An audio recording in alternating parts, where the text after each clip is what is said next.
একজন প্রবাস ফেরত কর্মী এবং বহু বছর থেকে আমি প্রবাসীদের অধিকার নিয়ে কাজ করছি। তবে আজকেও আমি কিন্তু খুবই দুঃখ ভারাক্রান্তভাবে আপনাদের সামনে এসেছি যে বিগত 24 বা 27 বছর এই সেক্টরে কাজ করে যা দেখছি নেমে যাই। এই একটি আরেকটি হচ্ছে যে আমরা একটা কি বলবো, আমরা একটা অসভ্য দেশের মধ্যে মনে হয় বাস করি। আমাদের লজ্জা শরম আমাদের নাই, আমাদের চোখে আমরা দেখি না, আমরা কথা বলি না, আমরা শুনি না। কারণ আজকে যে বিষয়টা আপনারা শুনছেন, আলোচনা হচ্ছে, আমি একটু কঠোরভাবেই বলবো যে আমাদের এখানে নিজেদের যেমন ফেলিউর আছে, সবার ফেলিউর আছে। আর এখনকার যে পরিস্থিতি, সেখানেও আমার দুঃখ আছে। আজকে আমাদের স্বৈরাচারের পরে যে পরিবর্তন হয়েছে, যে বৈষম্য বিরোধী ছাত্র আন্দোলন এবং জনতা আন্দোলনের পরে যে সরকারটি গঠন হয়েছে, আমি প্রথমেই বলবো যে এই সেক্টরটাকে আরও কি গুরুত্ব দেওয়া উচিত ছিল না? প্রথম কমিশন তো এখানে হওয়া উচিত ছিল। হাজার হাজার কোটি টাকার এখানে লুটপাট হয়েছে, আপনারা সবাই জানেন। এবং দেশে ভিসা ট্রেডিং করে যে টাকা হুন্ডি হয়, প্রায় $8 বিলিয়ন দেশ লস করে। এই মালয়েশিয়াতে আপনাদের পার হেড $1,500 থেকে $2,000 করে ওদেরকে দিতে হয়েছে। এই টাকাটা কি বাংলাদেশ থেকে গিয়েছে? এই টাকাটা কোত্থেকে গেল? এটা কি হুন্ডি হয় না? এটা কি মালিয়ান লন্ড্রি হয় নাই? এটার জন্য কি কেউ দায়ী নয়? এটার জন্য কি একটা রিফর্ম কমিশন হওয়া উচিত ছিল না? এখনো কি সেই রিফর্ম কমিশন হয়েছে? আমরা অনুরোধ করেছি, হাতে পায়ে ধরেছি আমাদের উপদেষ্টাদের কাছে যে ইমিডিয়েট এই সেক্টর কমিশন করেন, খুঁটিনাটি সব আপনাদের সামনে চলে আসবে। আপনারা কিছু করতে না পারলেও যে রিপোর্টটা আপনারা পাবেন, ভবিষ্যতে যারা সরকার আসবে তারা হয়তো এটা করতে পারবে। আপনাদের বলি, এই মালয়েশিয়ার ইতিহাস অনেক বড় ইতিহাস। মালয়েশিয়াতে যখন 96, 97, 1997 লোকজন যায়, তখন থেকে কিন্তু এখানে সমস্যা। আমরা শুনেছি শ্রমিকদেরকে জঙ্গলে বাঘে খেয়েছে। ওখানে একটা অর্গানাইজেশন আছে তেনাগানিতা, তারা এটা নিয়ে কেস করেছিল, যেখানে রামরু আইন ও সালিশ কেন্দ্র, সেই 97 সনের কথা, আজকে থেকে 20-24 বছর তারা কেস করেছিল মালয়েশিয়াতে। এখান থেকে আমরা এভিডেন্স দিয়েছিলাম। পরবর্তীতে 2008 সাথে আপনারা জানেন কলিং ভিসার নামে হাজার হাজার লোকে ওখানে যে কাজ পায় নাই, সেই ঘটনাও আছে। এটার মালয়েশিয়া এরপরে শুরু হলো।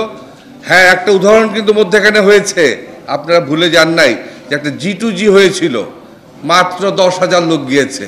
এবং সেই G2G একটা এক্সাম্পল যে মানুষ বিনা পয়সায় বা 10,000 টাকা 20,000 টাকা দিতে পারে, খালি প্লেন ভাড়া এবং একটা মাইগ্রেশন কস্ট ছিল, এবং সেটা প্রবাসী কল্যাণ ব্যাংক থেকে লোন দেওয়া হতো। তার মানে শ্রমিক একবার বিনা পয়সায় যেত।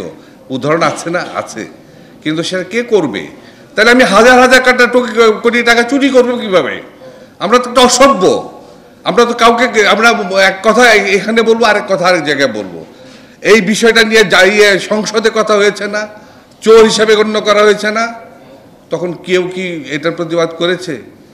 মিডিয়া একমাত্র যে নাকি বছর পর বছর রিপোর্ট করে যাচ্ছে, বছর পর বছর তারা মিডিয়াতে বলছে। কিন্তু আমাদের কি লজ্জা আছে? আমি অ্যাজ এ মাইগ্রেন্ট ওয়ার্কার, শ্রমিক হিসাবে আমি বলবো যে আমাদেরও তোই, আমরা কেন 5 লাখ টাকা করে দিই, 7 লাখ টাকা করে দিই? আমাদেরকে যে তারা আপনার এই অন্ধ করে রেখেছে, তারা কারা? যারা আমাদেরকে স্বপ্ন ব্যবসা করে, যারা আমাদেরকে স্বপ্ন দেখায়। আমাদের মধ্যে দালাল আছে, আমাদের মধ্যে অনেক ভালো খারাপ লোক আছে। রিক্রুটমেন্ট এজেন্সি আমাদের এখন বন্ধু, তাদের সাথে আমরা একসাথে কাজ করি। কিন্তু এখানে ফখরুল ভাই বলে গেল যে তাদের মধ্যে এখন যে 3,000 লাইসেন্স হলো, হঠাৎ করে সিন্ডিকেট হলো আর লাইসেন্স হচ্ছে। কিন্তু যারা জেনুইন রিক্রুটমেন্ট এজেন্সি, যাদের পূর্ব পরিচিতি আছে এবং যারা এখানে শুধু বিদেশে লোকই পাঠায় না, তার ট্রেনিং সেন্টার করে ট্রেনিং দেয়, যারা বিদেশে মানুষদের খোঁজ খবর রাখে, তাদের মূল্যায়ন কোথায়?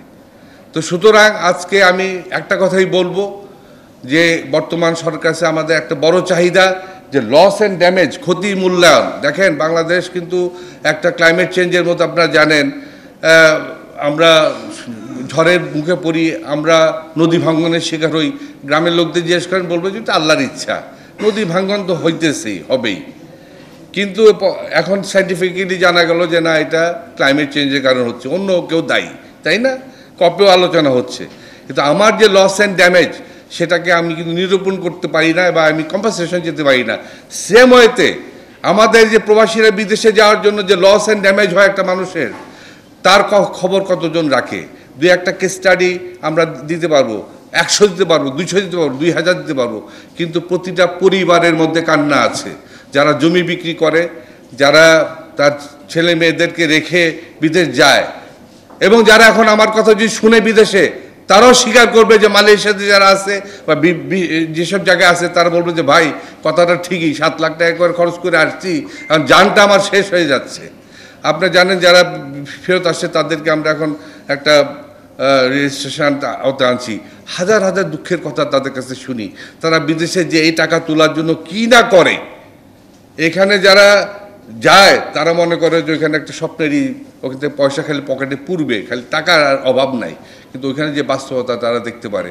আমি নিজেও 10 বছর সৌদি আরবে ছিলাম, সিঙ্গাপুরে ছিলাম, মালয়েশিয়া ছিলাম, জানি যে এইসব মানুষটা কীভাবে প্রতারিত হয়। সুতরাং এর দায়িত্ব কার, এইটার বাদটা কে দিবে, সেটার দায়িত্ব তো আমার রাষ্ট্রের, সরকারের। এবং সরকার এটাকে নিয়ন্ত্রণ করতে হবে, মনিটরিং করতে হবে, এবং সেখানে একটা ব্যবস্থা এমনভাবে করতে হবে যাতে রিক্রুটমেন্টটা সঠিকভাবে হয় এবং মানুষ যেন হয়রানির শিকার না হয় এবং মিনিমাম কস্টে তারা যেন যেতে পারে, যেটাকে আমরা বলি ফ্রি কস্ট অফ মাইগ্রেশন। সেটা এখন আমরা করতে পারি নাই। এখন আমাদের সামনে একটা স্বপ্ন যে এই যে পরিবর্তিত সরকার, তারা একটা রিফর্ম কমিশন করবে, করে সবার মতামত নিয়ে এটা কীভাবে রিফর্ম করা যায়। সে জায়গায় আমি জানি রিক্রুটমেন্ট এজেন্সি সংস্থা বাইরা তারাও বলছে যে এটা ডিজিটালাইজ করা হোক, এইসব টাকা পয়সার লেনদেন সব ডিজিটালি হোক, যাতায়াতটা ডিজিটালি হোক। এবং শুধু তাই না, ওখানে কাজ নাই, আপনি লোক পাঠাচ্ছে যে ওখানে কাজ পাচ্ছে না, কারণ এটা তো ব্যবসা। আমি একটা লোক পাঠাতে পারলে আমার 4-5 লাখ টাকা লাভ, ওখানে কাজ নাই, সে ফিরে আসছে। সেম ওয়েতে আপনারা দেখবেন যে অন্য অন্য জায়গাও বাংলাদেশ থেকে 13 লক্ষ লোক বিদেশ যায়, আমরা খুব খুশি। এবং ওই সরকারের এখানে কিছু লোক বসে আছে, তারা আমাদের উপর মহলে বলে যে না না না এগুলি করা যাবে না, এগুলি করলে স্যার বাংলাদেশ থেকে লোক যাওয়া বন্ধ হয়ে যাবে, বাংলাদেশ একেবারে ধ্বংস হয়ে যাবে। কারণ আমাদের দেশে কর্মক্ষেত্রে লোক আসে 22 লক্ষ লোক, 23 লক্ষ লোক, এর মধ্যে 10 লক্ষ 13 লক্ষ লোক না পাঠানো যায়, যে উপায়ই হোক এদেরকে রপ্তানি করে দিতে হবে, রপ্তানি রপ্তানি রপ্তানি। এবং ওরা ওইখানে যে মরুক বাঁচুক, ওরা রপ্তানির শিকার। আর রপ্তানি করতে গেলে ওদের তো পয়সা কিছু খরচ করতেই হবে। আপনি এমন একটা লোককে জিজ্ঞেস করেন তো বলবে যে পয়সা ছাড়া আবার বিদেশ যাওয়া যায় নাকি, 4-5 লাখ টাকা তো লাগবেই। এই হলো আমাদের মাইন্ডসেট। তো আমাদেরকে ভাই সবাইকে মিলে এটাকে পরিবর্তন করতে হবে, সবাইকে এগিয়ে আসতে হবে। আমরা 24 বছর যাবৎ এটা নিয়ে চিৎকার করছি, আমাদের সাথে আপনারা আছেন। এই দেশটাকে যদি আপনারা সত্যিকারই করতে চান, সত্যিকারই চান যে সবাই বৈষম্যহীনভাবে চলবে, তাহলে নেপাল, ইন্ডিয়া, দেখেন আপনারা ওখানে মাইগ্রেশন কস্ট কত। আপনারা চিন্তা করেন, সবাই মিলে চিন্তা করেন যে ওখান থেকে মানুষ কত টাকা দিয়ে যায়। এবং যখন আমার এক বাংলাদেশি মালয়েশিয়া যায়, বলে তুই কত দিয়ে আসছিস, বলে আমি 50,000 টাকা দিয়ে, তুই 5 লাখ টাকা দিয়ে। জাস্ট বৈষম্যটা দেখেন, সীমা বৈষম্যটা দেখেন। তো বৈষম্য আপনি কীভাবে ঠিক করবেন? আপনি এখনই কমিশন করেন। আমার কাছে আমি অনুরোধ করব সরকারকে, কমিশন করে এই বিষয়গুলিকে আপনারা আপনাদের রিপোর্টে আনেন এবং সংস্কারের মধ্যে যেতে হবে। আর যারা এই দুর্নীতি চুরি করেছে, যারা লস অ্যান্ড ড্যামেজে ক্ষতি করেছে, তাদেরকে তাদের কাছ থেকে টাকা আদায় করতে হবে। এবং তাদের যদি টাকা না থাকে তাদেরকে জেলে পুরে তার এই প্রায়শ্চিত্ত করতে হবে, এই প্রায়শ্চিত্ত করতে হবে। আপনি দেখেন প্রায়শ্চিত্তকে একদিন না একদিন হবেই। বিগত সরকার আমলে তারা কিন্তু চোখ কান সব, আমি যেটা বলছি, বন্ধ করে রাখছিল না। আজকে কোথায় তারা? তারা অন্য তাদের লোকদেরকে সুবিধা দিচ্ছিল না সব দুর্নীতি করার জন্য, আজকে তারা কোথায়? সুতরাং সেই দিন সবার জন্য আসবে। আমি সবচেয়ে প্রথমে অনুরোধ করব আমাদের আপনাদের মাধ্যমে, আপনাদের মিডিয়ার মাধ্যমে, আজকের এই আলোচনা সবার মাধ্যমে সরকারকে তারা এগিয়ে আসবে এবং একটা স্ট্রং একটা রিফর্ম কমিশন করবে এই সেক্টরে। এবং যারা এই যে এখন পর্যন্ত আইনের আওতার মধ্যে যারা আসেন, এখনও কিন্তু আমরা জানি এখানে কেসটা হয় নাই, হয়তো সরকার কেস করবে, কিন্তু আইসিটিতে কেসটা এখনই করা উচিত।